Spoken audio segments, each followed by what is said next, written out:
Hello and welcome to In the Making, a series of conversations from North Bennett Street School where we connect with a range of new voices, fields, and perspectives. Before we get into our conversation, we want to thank the many supporters that make our programs possible, including the Massachusetts Cultural Council. Thanks for joining us, everyone. My name is Kristen Odell. I'm an NBSS staff member and host of In the Making. This sixth season of In the Making will focus entirely on crafting a business. Between now and May, we'll speak with a range of NBSS alumni and community members to hear first-person accounts of what it's really like to start a business of the types we train you for here at NBSS. Today, our second episode of the season and of the series, we'll learn about the impact of a business name in a niche industry with Alison Hardy, founder of the Window Woman of New England. Welcome, Alison. Thanks for having me here. Yeah. The core of this episode is branding through your business name, but it's also about finding your niche in the trades. Can you tell us how Window Woman of New England began? It began, as many people in the trades have learned, by buying an old house, especially a crappy old house. It's always how you get started. And I had, doing windows is my second career, which I think is also probably pretty familiar to all of you. My first career was in the textile industry. I grew up knowing how to sew. I went to school for theatrical costuming, and then realized you actually have to work at night when you work in the theater, which is not something I'm good at. So I went to New York and worked in the garment industry for many years. And I ended up transferring into doing computer-aided design for textiles, which was very new. And I got the nickname CAD Girl. So then when I bought this old house and hated the windows, and said, all right, that's it. I'm just going to start a business fixing windows. And my friend Katie Chapman said, so CAD Girl's going to become Window Woman? And I thought, that's a darn good name. I'll keep it. So that's how the name came about. Turns out there is a woman who makes window stickers that's also called Window Woman. So I'm Window Woman of New England. So she was already in business in the early aughts? Yeah. I'm a big fan of your brand name, partly because it resonates with me, but also because it's catchy, memorable, and really rolls off the tongue. I mean, I lived in Salem, and when I asked my local community, where do I get my windows restored, the first thing I heard was the Window Woman of New England. Right. It's just like a statement, it's just something that you say. So since founding your business 23 years ago, how has this name shaped your company? And two questions within that. Did you find that name was effective, and has it been a strong recruiting tool for employees? It is good because it is memorable. That definitely helps. And it's actually called Window Woman, singular, because when I started I thought it would just be me. And I think I was about 2 weeks into it and realizing that I do not have enough hours in the day to do this kind of work. It takes a lot of labor. So one of the first estimates I went on, the woman said, well, I'm not working and I'm interested. I'm like, you're hired. So I should have probably changed it to Window Women, but at that point it was just easier to be stuck with Window Woman. It is interesting because I have been asked if I do curtains. Because of the name of your business? Yeah, exactly. And more interestingly enough, when we do recruitment, we work very hard to write ads that are open to all genders. We try to encourage people to think about not carpentry necessarily, but are you good with your hands? Do you like fixing things? Do you like solving problems? Those kind of things, that it doesn't really matter what gender you are. And I've hired both men and women. And one of my early male employees actually got kind of like, I don't know how to describe it, but he was on a job site and the guy said, so how come you're not a woman if you work for Window Woman? And he very smartly said, I'm a man who works for Window Woman and I'm very happy to have a job. Cut him right off. Perfect. So it's interesting that there is that sort of reverse discrimination to a certain point. We've had some clients who are kind of disappointed that it's not an all-woman crew show up, but I just explained to them, we hire the best people we can find at the time. If they're women, men, we don't really care. We just want people who are good. Yeah. I mean, also when I was first told of your business name, I think I actually asked some of my colleagues too, do you know this person? And someone said, yeah, it's Alison. And I think that from a consumer perspective, my first instinct was, oh, it's maybe a one-person operation and they're a woman, so I think it makes sense. How did you discover there was a real need for this niche work, especially on the North Shore of Boston? As I've already told you, your name, I lived on the North Shore and I still do, your name is everywhere in our historic communities up there. So, it's interesting because we do have a lot of old houses, which is great. We have a lot of Yankee thrift, so people didn't throw things out, yay. And I actually have colleagues all across the country. There are tons of window restorers in Florida because there are all those great little 1920s bungalows. But pretty much, if you can fix things, you can always be employed. It's odd to me that people do not grow up fixing things.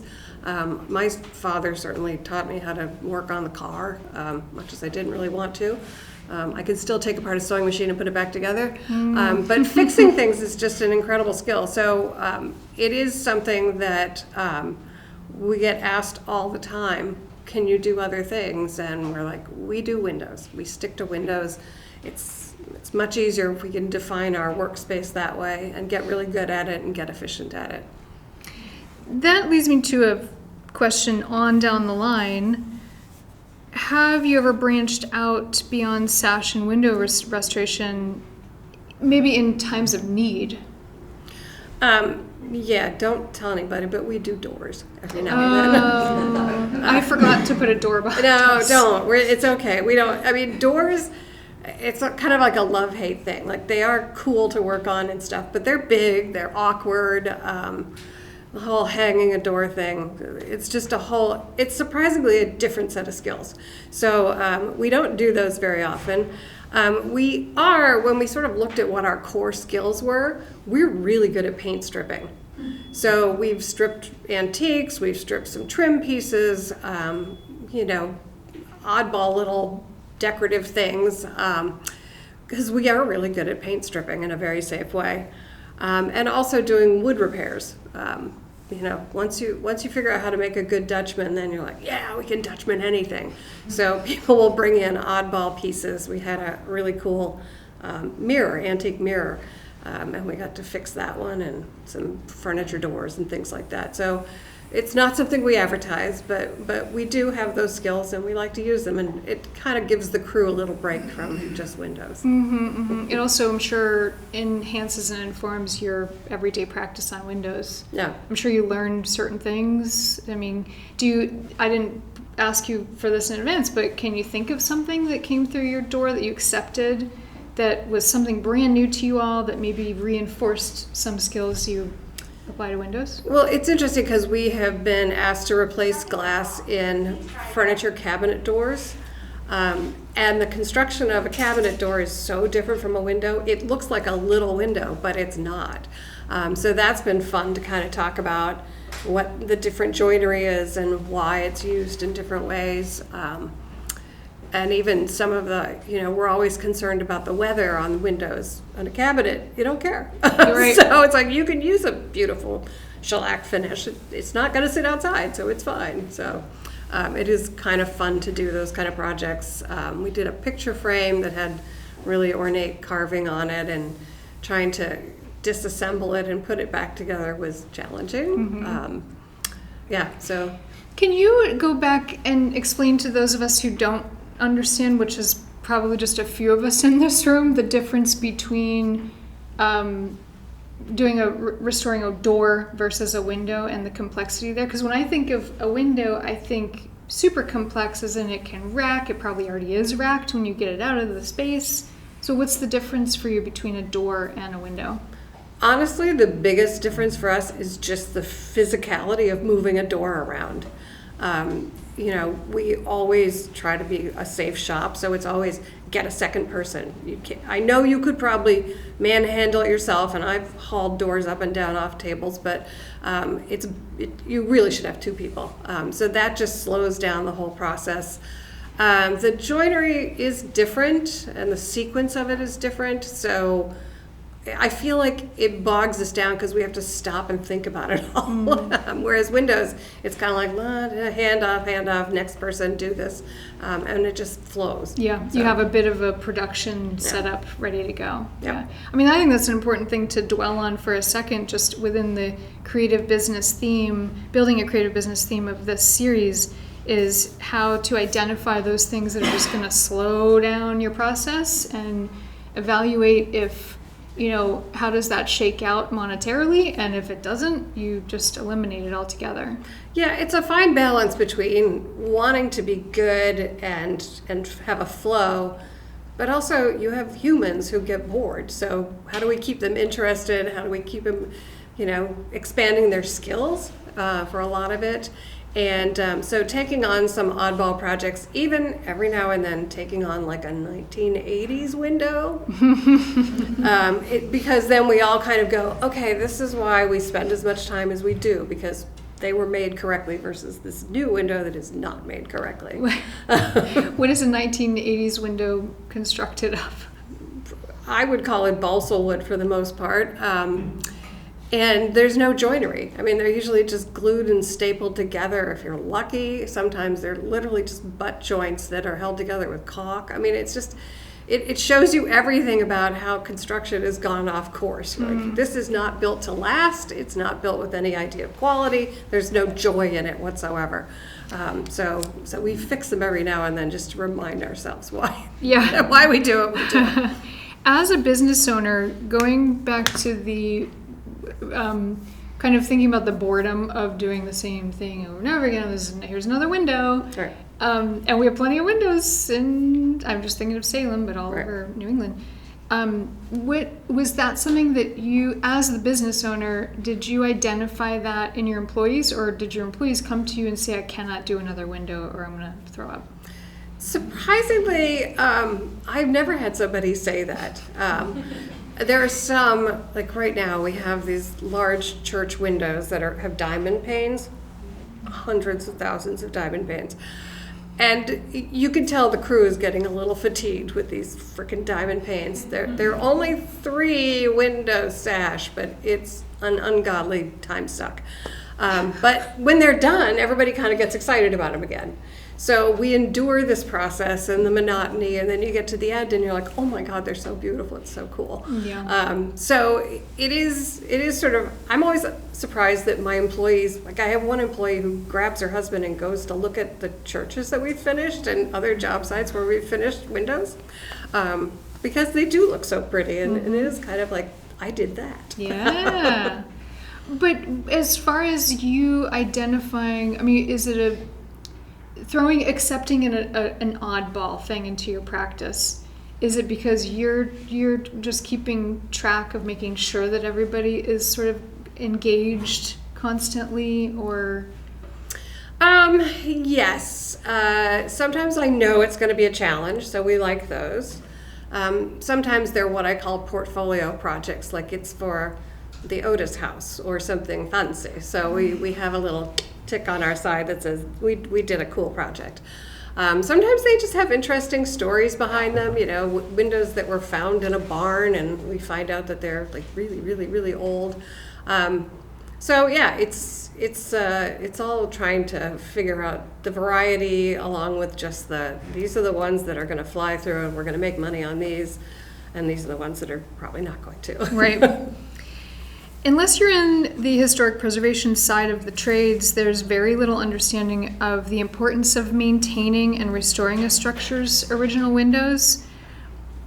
Within that thinking, what's the most common phone call you receive at Window Woman of New England, and what's your most common response? I hate to admit it, but one of the calls that we get the most often is, my husband wants to replace the windows and I don't. Okay, which is usually, we talk about it, and it's usually just best to do an in-person consultation and explain what they have, what the importance of it is or not importance of it, and what the strategy is behind it. One of the calls that I always love when we're training new people, because people call and say, my window's broken. And I feel like then a decision tree opens up that says, well, is the glass broken, or no, it just doesn't open. Okay. Does it have ropes? I don't know. Okay. So we try to do this whole thing and try to figure out what the deal is. Honestly, the first two questions are always where is the property, because we don't go very far outside of Amesbury, and how old is the house? Because again, if it's a 1980s window, I could just shut it down right there and say, no, we're not going to fix that. Sorry. But that, and I love when we get into the fall. It's like everyone discovers that suddenly it's going to be winter. Oh my God, it's going to be winter. My house is going to be freezing again. I'm like, happens every year. Yeah. So those are. It is kind of interesting that there is a seasonal flow to the calls. We'll start getting calls pretty soon about, I really would like to get my windows to open this summer. I'm like, yes, that would be part of what they're supposed to do. Yes. And then when it comes winter, it's, oh my God, I have to figure out how to seal this thing off. I'm like, no problem. We can do that too. Yeah. I mean, it must be a bit, it's frustrating. I can imagine this for all preservation carpenters, that while, the sort of lack of knowledge that some folks have about the structures they live in is why you all have professions. Right. But at the same time, you are dealing with these, oh my God, it's winter. Right. And I forgot that was going to happen this year. And Yeah. sort of the, absent-mindedness. But there is nothing more fun than going into a house and looking at these and going, all right, this one's older than these two are probably about the same age, and trying to explain to homeowners what they have and how it's put together, because then they feel like they know something more about their house. Because we work in such a small geographic area, I can also tell them there's definitely the hand of the maker. You can see weird sash and go like, oh my God, this guy did 7 houses in Salem that we've already been to. There's a guy in Newburyport who managed to put the pulleys midway up the jams on like 5 buildings that I've been into so far. I'm like, who is this guy? And where did he go to school? Because it's just totally wrong. So it's kind of cool when you can see like these were the tradespeople, and they worked in the same small geographic area that we do. And I kind of wish I had their names. We kind of give them names, but What's the time span that you work within as far as the age of a home, and what's the zip code geographical zone that you generally stay within? We will work on anything built before 1960. 1960 kind of becomes the tipping point for when construction went downhill. But so we will work on anything pre, and we have worked on some seriously old windows. Like how old can you? I think probably, gosh, I still remember the house in Lowell. That is it was a mill house on the water, tavern actually, and those were definitely pre-1700s. It's hard to tell because a lot of times windows did get replaced over the years. So then again, you're looking at the construction type, how they fit into the openings. A lot of times the wood you can get a sense for how old it is, but mostly it's the construction that it is. So we worked on some pre-1700s windows up to 1960. I try not to go more than 20 miles from Amesbury, with the exception of the portfolio projects, and just houses that are cool that we want to go work on. And is that just, again, a business decision to keep everything tight and working? Yeah. Yeah. It took many years, but I finally, and honestly, like I don't like to spend time in a car. I don't like to waste fossil fuels driving around. Again, I'm respecting that 100 years ago, people didn't go more than 5 miles from where they were based. So we try to keep in touch with that. But it's also, now it gets to a point where my people are really skilled, and I pay them quite well. And I don't want them sitting an hour in traffic to get to a job when they could go 20 minutes to a job and then get right to work and be productive. It's also very fatiguing for them to be stuck in traffic and, am I going to make it back to the shop so I can close up and go home to my family and all those good things. So we really do try to have a good work-life balance. So if I can keep my geographical area manageable, and sometimes it's not the mileage, it's just the if you have to go on 128 anywhere, you're just doomed. So we try to stay off that as much as possible. There's nothing like the morale suck of traffic. Yeah, it is terrifying. Yeah. One more question on that is part of that decision also based on the knowledge that that there are plenty of people doing this work, say on the South Shore, like there's plenty to go around, and also there are plenty of windows to be repaired? Yeah, there's definitely, I have to say it's the one thing that's so great about the window restoration community is we're very collaborative. I send customers all the time to different businesses and different people just because, again, I don't want to go to Maine if I don't have to. I don't want to go to Newton if I don't have to. Definitely don't go to the South Shore because I can just refer those out to other people, and they refer people to us. So we try to keep everybody in their own little happy zones. Yeah. You actually, this is breaking news here, you recently sold your business like a week ago. Right. To head into retirement, so congratulations on that. Yay. Well done. Can you compare for us from the business owner perspective, can you paint 2 days in the life for us? One, a day in the life when you first started out in 2003, a day in the life of your business just prior to selling it.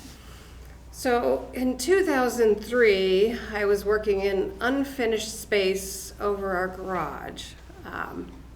It was one of those like, all right, well, this space is here, and I'm just going to keep working on it, and we'll finish it as life goes around.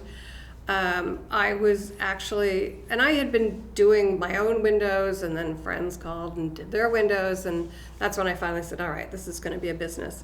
So working in my lovely little over the garage space, and working on getting a story in the Salem News, because newspapers like to write about new businesses, and the credibility of being in a newspaper isn't as great as it used to be, but it's in print, and it adds legitimacy to what you do. So I was cajoling some friends that I'd worked on their windows to try to make it sound like a bigger business than it was. But at the same time, doing everything from paint stripping to reglazing windows and trying to get this whole thing off the ground, and just hiring you. my first estimate. No, and hiring my first employee who, again, just sort of somehow heard about me at the local lumber yard or something. So yeah, that was 2003. So yeah, that's okay. So So you just hit the ground running. Hiring an employee right away to me is hit the ground running. Like you're committing. Yeah. And how scary or not scary was that? I think I've never been a people person, and I never thought I would have employees. Really not my style. But it's also, you cannot do this work solo. It's just too much. It just takes too much time. I mean, I could probably get through like 10 windows a year if it was just me, because I'm also trying to do other stuff. So hiring people has been an interesting thing because, again, with humility, we realized that people who made these had these two things and this thing, and we still have those. So we should be able to do this. And I have not, knock on wood, had a person who couldn't figure it out. Some of them aren't particularly good at it. Some of them don't really like doing the work, but everybody can figure it out at a certain point. So having employees, and what I love is that they come in with what we now call their superpowers. Like, what can you do that nobody else can do? Well, I just hired somebody who's had experience doing stained glass work. Yay! So she could do some simple repairs. We've had people who are really good at sculpting, and I will find these little epoxy sculptures, and I'm like, that's really lovely. Let's do some work on some things that have some composite trim that can be repaired. So that's always the fun part of bringing in people who are not you.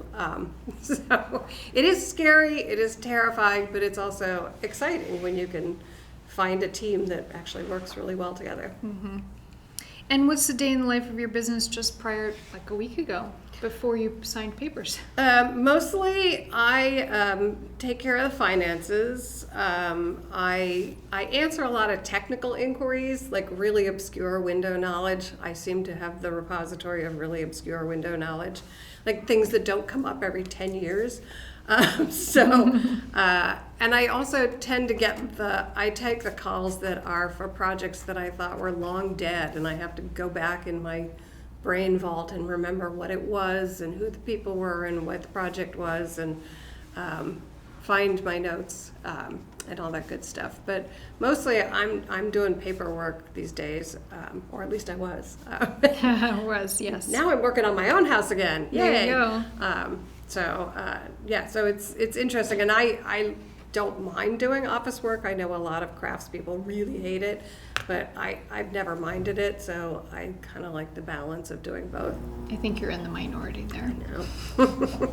We talk about the admin piece a lot, and it's just not the favorite thing in a craftsperson's life is the administrative aspects of all of that. But you can find great administrative people who are really good at it, and I have been lucky to hire a bunch of them over the years. And it's like I come in and my files are all neatly organized and the invoices are all sent and the money has been collected. I'm like, this is great. I didn't have to do any of that. Yeah, there are people that love doing that. So hire those people. Yes. How many windows would you say you were restoring when you first started out and just last week in a year? So I can think of it in terms of a month because we did a whole study trying to figure this one out. And we do different levels of restoration, so not everything is a full restoration. Some, we call it like a tune-up, and then there's a renovation, and then a restoration. So for full restorations, which take the most amount of time, we were completing about 30 windows a month recently. When I started, I think if we completed 4 windows a month, it was a good month. So definitely, and that's with a crew of 10. So right. You mentioned obscure window knowledge, and that's kind of what you're fielding in these last few weeks. Does your obscure window knowledge and that brain trust of your business come from continual studying and learning, or is it just from experiencing the vast array of state of windows in structures? A lot of it, and I think this is the best thing about what I get to do, is that I go into so many different houses and different properties. So you do develop that eye for, does this look right for this project? Is this weird? Is this okay? You know, that sort of knowledge is one thing. There's also, you're always looking for, somebody did a variation on a theme. Like there's so many different kinds of weather stripping. Coming across things like glass pulleys. Turns out there was a guy in Wakefield who developed glass pulleys and patented them in 1888. Cool stuff. And the great thing is I now have a woman, Verity Boyer, who got her master's in historic preservation, who is also one who does the deep dive. I'm like, Verity, go find out about this. And she will go looking for those patents and searching for those people. And it's great. It's not something unique to me that we go deep into the rabbit holes of research. So it's nice to know there's somebody else as crazy as I am. What are a few key things you wish you'd been prepared for when you went into business for yourself? And please don't hold back and don't sugarcoat it. Honestly, the thing that I was not prepared for is the moral quagmire of running a business. It seems like every day you're being asked, you know, what if I just do an epoxy repair because I don't really know how to do a good Dutchman? Is that okay? You know, this window doesn't really need a lot of work. Do I tell the client that, or do we make money on this one? People ask you to endorse their products. I'm like, oh, that seems icky to me. So it's always, I did not expect that when I started this, that every day would be this is what I stand for, this is what I don't stand for. You know, so you're always just trying to find that ground that's solid to say, like, this is where we stand on this subject and this is what we're doing. This is why we do it. You know, even just do we take jobs that require driving and parking and spending a lot of money? It's like, No, we're not going to do that. Did that lead you to developing any sort of written framework for your business, or? We do have an extensive employee handbook, which details a bunch of, codes of conduct kind of thing. Some of which have come up over the years. Like we had somebody who thought they would give cute nicknames to everybody. And I was like, it may sound cute, but it's actually a little diminutive and I don't feel comfortable with that, so let's just not. You don't want to be overly prudish, but at the same time, you got to respect people and treat them as human beings and, worthy of respect because they have wicked good skills. So yeah, those kind of things I did not ever anticipate having to deal with. And it takes a lot of mental time. It's probably what I spent most of my nights worrying about. Right.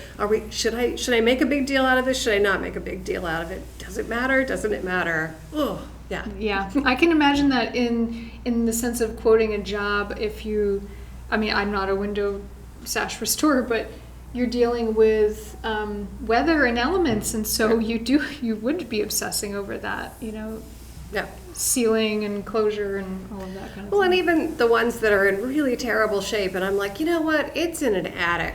Somebody's going to go look at that window once a year. All it has to do is keep the weather out. Let's not obsess about making it a little Rembrandt of a window. It's stuck in a back hallway. It's up in an attic. It's down in the basement. Don't stress over this one. Stress over this one that's in the parlor that everybody's going to look at. Right. We talk a lot here about staying nimble to better prepare for the inevitable pivots that happen in some form or another during a career. Everybody has them, whether due to material cost increases, code changes, market shifts, failure, or success within your business. How has staying nimble helped or hindered your career and your business? And I don't, please answer that question, but I made extra notes about two significant events that happened in the span of your business. One, the 2007 subprime mortgage housing crash, and then COVID-19 in 2019, both very much affecting mortgages, homeownership, housing, which affect your business. Exactly. When people don't have money to put into their houses, they don't. We are definitely a discretionary expense. In 2007, 2008, we made a very conscious decision to expand our territory. We would go to Cambridge, we would go to Boston, we would go to Somerville, we would go to Newton, we went to Wellesley, because that's where people still had discretionary income. And then when that righted itself, it was like, now we have to tell people, I know we did your neighbor's house, but we're not going back to Cambridge, I'm so sorry. So that was how we got through that one, was just basically trying to expand to figure out where the money was to do what we do. COVID was a really interesting challenge because I have a 5,000 square foot shop, but 10 employees. People were very good. I mean, we actually just sort of sat down and said, how do we want to do this? And I had some employees who were like, I can't stay home. I can't. I don't have a workshop at home. I can't take work home. So it was like half of the people decided to go on furlough because they were like, I got other things to do. I'm okay money-wise. I can do this. And then half the people decided to stay in the shop. And we were very far away from each other, doing staggered lunch breaks. And it got everybody into the habit of wearing a dust mask. We have a lot of procedures about when to wear a full respirator versus when you can just get away with a dust mask.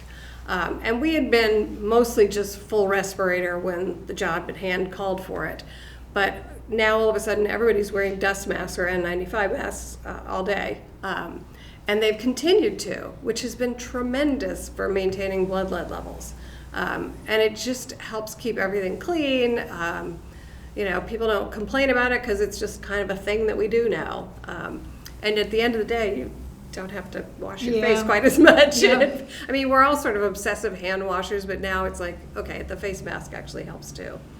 But how did the COVID-19 period affect your business as far as like that people moved up north, Right. people started to work from home, just housing dynamics changed. Yes, so we actually went very hard on whole house renovations because they were still happening. So we knew nobody was in there, the contractors were there whenever they were, and we would just schedule, like, we're going to be in the house pulling windows, none of your crew can be there. So we did a lot of those. For some of the homeowners that we did like tune-ups, it was like, you just have to be out of the house, we're going to come in, we're going to do what we do, and then we'll let you know we're done, you can come back in. So it was a whole dance of how we could get things done. And some of it was, incentivizing, putting a little discount on things to get people to be like, if we get it done now, while everybody's looking for work, that would be great. And our customers were just tremendous and supportive of all of that. Yeah. But the key was really getting museum work, getting whole house renovations where there was nobody living there. Mm-hmm. I want to do a little, well, first of all, now's your chance to queue up your questions for Alison, and that's for our virtual audience as well. I want to circle what you just said back to the all in a name piece, where you just referenced your customers were great. The name of your business is part of that sort of continual relationship building piece. I mean, I asked you before this talk started, trying to think of all the restoration companies on the North Shore that I had worked with, and I could not remember their name at all. So I'm just, again, like bringing that back to the importance of, I don't want to say a catchy business name because that belittles what it is. Right. But the importance of, what you choose to call your business. Right. And then branding that. Well, and it's funny because I reached out to some of my colleagues because we window people talk to window people. And I reached out to Scott Seidler, who's in Orlando, Florida, and he started... That's my hometown. There you go. He started Austin Window Restoration because his middle name is Austin. Then years later, his brother decided to open a window restoration company in Austin, Texas. His middle name is Barron. There has been endless confusion about this over the years as to who's where.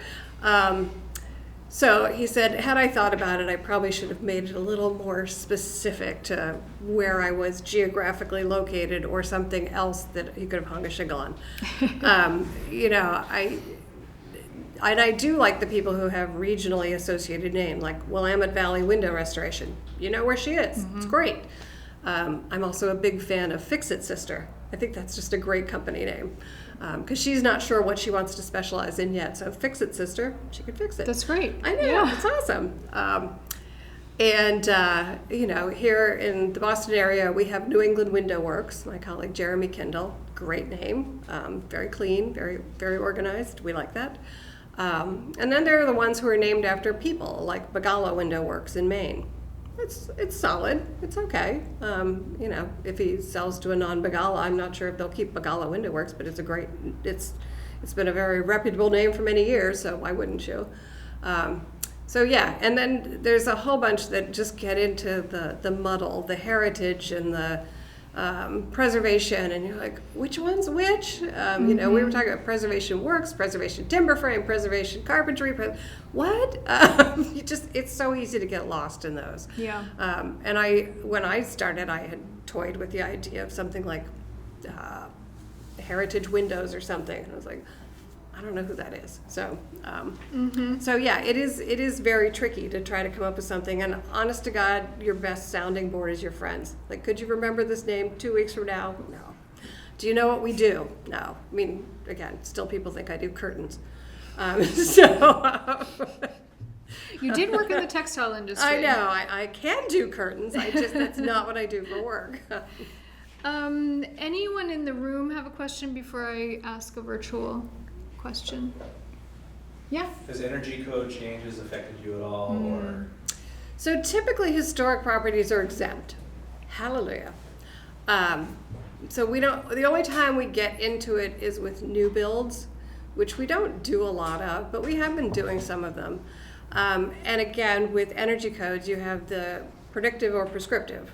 So either it comes in a box with stickers on it that have a number on them, or you can actually install the window and do energy code testing, and we have always passed. We don't let it throw us anymore. It's more convincing architects that we can actually get the right numbers that they need. So, Yeah. How else do you do curved and circular sash? oh, they're so much fun, aren't they? Yeah. Let me repeat that question for our virtual audience is about curved and circular sash. How is that done?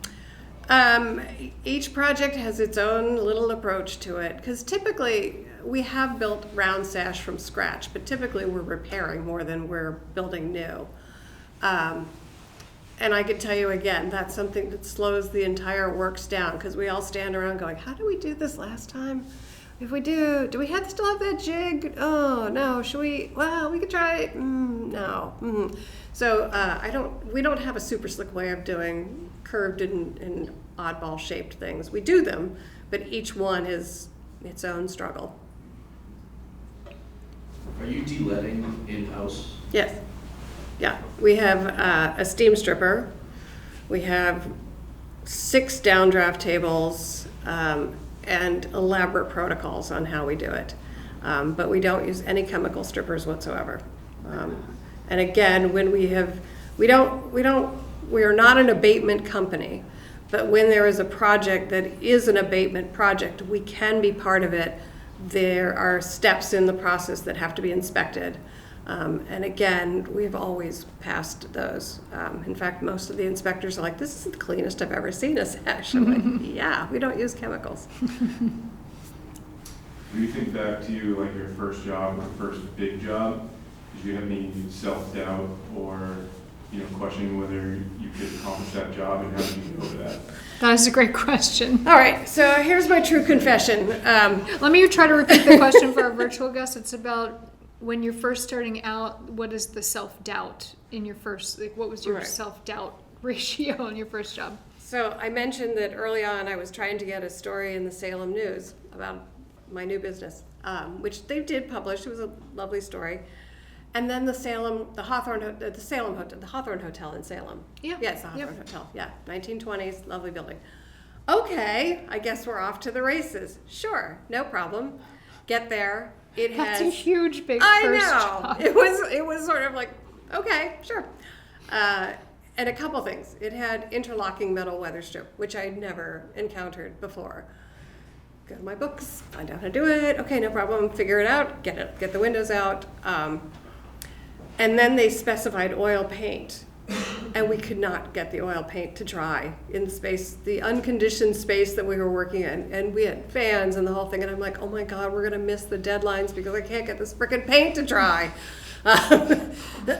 So not only is it taking us a long time to do these, but now I have to wait for like 2 weeks to get the paint to dry. So yeah, that was trial by fire. And then the only elevator available was the passenger elevator. So we're trying to like dance in with these big sash and like not bump the paint and get them up to the rooms. And we're working in hotel rooms, so you have to be really clean. It was trial by fire for sure. We made it through. You hit the deadline. I mean, Sort of. I at least knew to ask them, again, it's a hotel. You don't want to take every room offline. So why can't we can work on 1 or 2 rooms at a time? Mm-hmm. And they were like, that is great with us, because then we don't have to take 6 rooms offline. We could just take 2 or 3 or 1 or 2, preferably 1 or 2. Because it took us a long time to get through each sash. They were big. Wow. That's a huge first job. That is no joke. Yeah. How long did it take you to build a steady pipeline of full-time clients? You mentioned restoring windows for friends when you were starting out. Did you offer discounted rates to gain experience and build a portfolio? I didn't really, because there aren't many people who do this kind of work. So it was kind of like, you could work with us or you could not get the work done. Or you can do it yourself. People can totally do it themselves. So we've always just sort of, old houses are in old house neighborhoods. So neighbors see the stuff going on, they cross the street. A lot of times when people called us in the beginning, it was like, well, talk to your neighbor 2 houses down. They're like, oh my God, you worked on that house? It's like, yes, we did. And so that sort of gave us credibility that as a new company was hard to get. But when your neighbors have an old house and they trusted you, then certainly you could trust us too. So Absolutely. A question about really the logistics of your offerings. Do you have any type of guarantee warranty on your work? And having been in the business for so many years, do you find that you have to revisit old projects often? surprisingly, no, we don't revisit projects. That was another part of my moral quagmire, is how long do I guarantee things for? And at a certain point, I was just curious how things held up. So if somebody called and said, you did my windows 7 years ago, but one of them's a little wonky, I'm like, I'll come take a look at it. Let's see if we can figure out why. What the heck? There's a police station in Amesbury that we did a project with a bunch of different craftspeople to restore the windows, and I drive by practically every day going, how are they holding up? How are they holding up? They still look good. So for me, it was not, 2 years and I never will talk to you again. I genuinely want to see how they held up and see what the issues were. I could also pull out my paperwork and see who the staff was that went on that job and be like, yeah, that guy, that's why we fired him. So it's I just find it an educational loop for me, so we always honor them. Referencing you having highly skilled employees at your company, did you train your staff, or did they come to you with training? And if you train them, how could you say a little bit about your process and how you train? Right. There are now, I currently have 3 people who came from another window restoration company that closed. That was like a godsend. It was the first time I'd actually had people come to me who actually knew how to do the work. Yay. Everybody else we've trained from the ground up. Again, we're looking for people who ask questions, who are curious, who are generally like to do something they're proud of. So we don't, I love when people have carpentry skills, but they don't have to.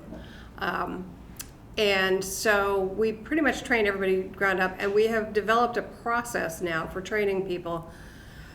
Everybody learns to scrape paint. First thing you do is you're going to scrape paint, and you scrape flats, and then you scrape profiles, and then you gradually work up, and then you get to do repairs, and then we'll teach you how to do glazing. So it is a process. And if people come in and say like, okay, I really need a break from scraping, can I learn glazing? Yes, you can. And going out in the road to see what the windows look like in the building is always a good educational thing to do for people who have been scraping for 2 weeks straight.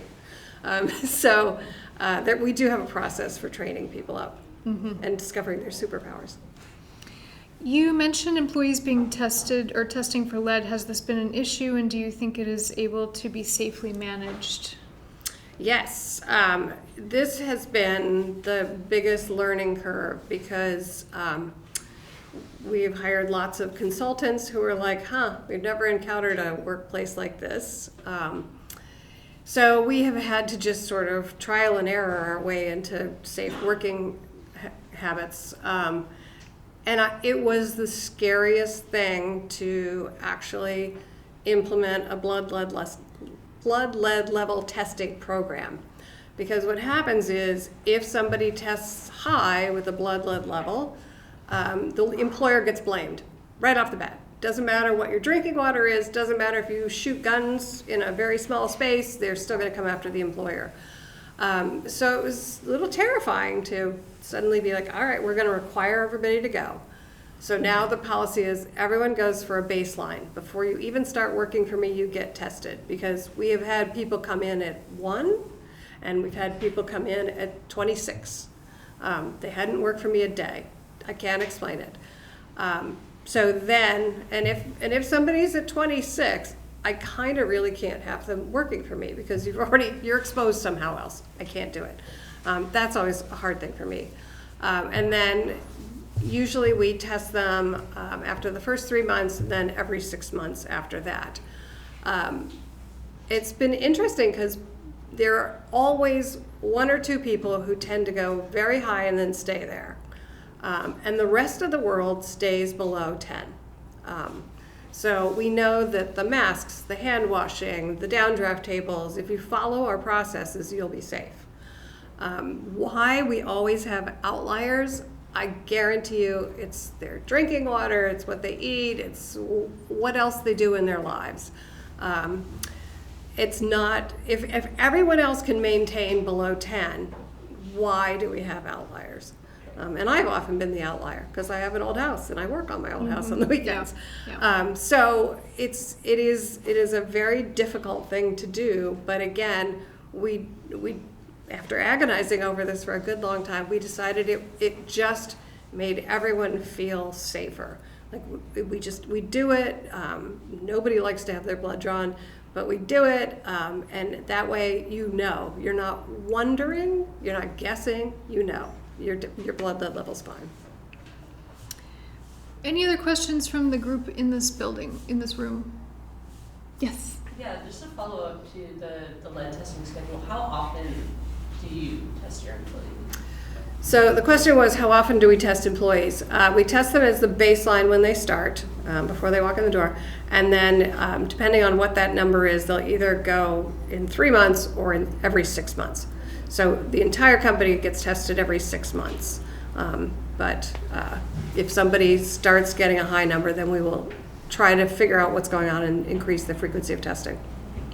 And then I have an unrelated question that I've had on the doc for a while, but obviously historic window restoration is a fairly specific niche, but then the practical scope can be a slippery slope when you're chasing a problem from the sash to the jamb to the framing structure. And I was wondering how you decide or where you decide to draw the line, and sort of what the conversations with your clients look like in those cases. Yeah, this one's been a tough one. We tend to only do the sash. What we've found is if the sill is rotted, it goes beyond the sill is rotted. It goes down the wall, it goes into something else. And we just tell people you need a carpenter at that point. And mostly that was because it's a different set of tools that you need for doing on-site carpentry work than for doing window sash work. We do have a portable table saw and stuff, but for my crew to set up and do that kind of work, it's weather dependent. It ruins our entire schedule. So I feel like I much prefer, and I almost insist that people hire a carpenter to do the stuff that's still attached to the building, the stuff that we can pull out, and we'll pull out all the interior trim and the stops and do all that. But having somebody doing the stuff that's attached to the building, we just can't really do. And is that something that you can pretty much identify right away? Oh no, because there's nothing better than a cocked shut window to disguise all sorts of building problems. Yes. You open it up and you're like, oh, okay. Yeah. There's a bee's nest in the wall. Yeah. So What is the worst thing that someone without preservation knowledge can do to their historic windows? Caulk them shut. Really, it's a good it's one. devastating. It just starts off a whole cycle of rot that just makes more problems than it solves. Yeah. I have one last general question for those of us, again, who aren't in the preservation world. Why do we do this? Why are we restoring our antique windows? Why wouldn't you? I know why, but for all of us, what is so special about these? I mean, the skill and the craftsmanship that goes into building these is amazing. And if any of you have ever tried to build a sash, it's just a bunch of sticks, right? Yeah, it's not. And it's something that it's part of the building. We can fix it, so why wouldn't we? I just don't understand the throw out culture. It just has never appealed to me. And what about the material being superior just because it's old growth wood? Some of it is. Some of it, you're like, I don't know where this guy got this stick, but it is not a good stick. Mm-hmm. So we replace a lot of it. But yeah, it's definitely, it's the quality of the materials and the quality of the craftsmanship. It really does keep you humble to see how they built these things with hand tools and a dark shop and probably not much heat. Yeah. A quick response to a question from a virtual guest. About workshops, thoughts or experience with training programs, in-person, online, recorded, I will say that North Bennett Street School teaches workshops on sash restoration. So you can look at our community education programming for that. And those are my questions. Those are all of our questions. Do you have any final thoughts for us to share with our group here? I think it's probably been addressed many times over the years, but a career in the trades is still disparaged, and it makes me crazy every single time, that, well, why, all children should go to college, right? And I'm like, are you kidding? This is like the coolest thing that you could do. What we do is really cool. We all agree. I know. So, and sadly, women are still discouraged. Interestingly, in window restoration, about half of the companies are women-owned, which is very exciting. I have to say that making money doing something you love is great, and it makes me very unhappy when people disparage it. Like, well, you're just in it for the money. I'm like, I'm in it because I do good work, but I like making money. Sorry. That's a big one. Yeah. That's a big one. And again, to sort of have that pride of going like, I have a skill that not many people have. Y'all gonna pay for it. So don't be ashamed of it. No. That is what you should be saying to yourself. The thing I do all the time is develop the habit of asking, what is the best use of my time? Again, is it sitting in a car? For me, is it glazing a window? I love glazing windows, but it is not the best use of my time these days. So that's a question that it defines most of my days. Like, I could do filing. Is that the best use of my time? I don't think so.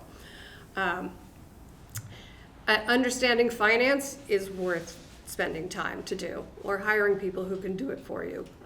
But it definitely is worth doing. And the other thing that I'm so grateful for is helping fellow tradespeople. I mean, I so remember when I hit a wall and I was like, oh my God, everything takes so long. I'm never going to make more than $35,000 a year. What am I doing with my life? And I reached out to some colleagues who were like, okay, suck it up, Buttercup. Here's what we're going to do. You need to focus on things that you can get good at and get fast at. Keep sticking with it. You'll get better. It will get easier. And just having a community of people you can call and say, like, I have no idea what I'm looking at. Can I send you pictures? Yeah, sure. Or just, bitching about clients who didn't pay in a timely manner, and now you're like, am I going to make payroll? Am I not going to make payroll? Having a community of tradespeople has been so wonderful, and something I didn't expect. But when you find your peoples, they're good. Yep, that's great. Thank you all. Thanks for being with us. Thank you for you all being here in the room. And Allison, you big thank yous for making the trek down and spending your morning with us. Thanks for inviting me. It's always good to see a place like this that's thriving. Yeah. And we'll see you at the next In the Making, which is next week on Thursday, merchandising and asset organization. Thank you all. Take care. Thank you so much.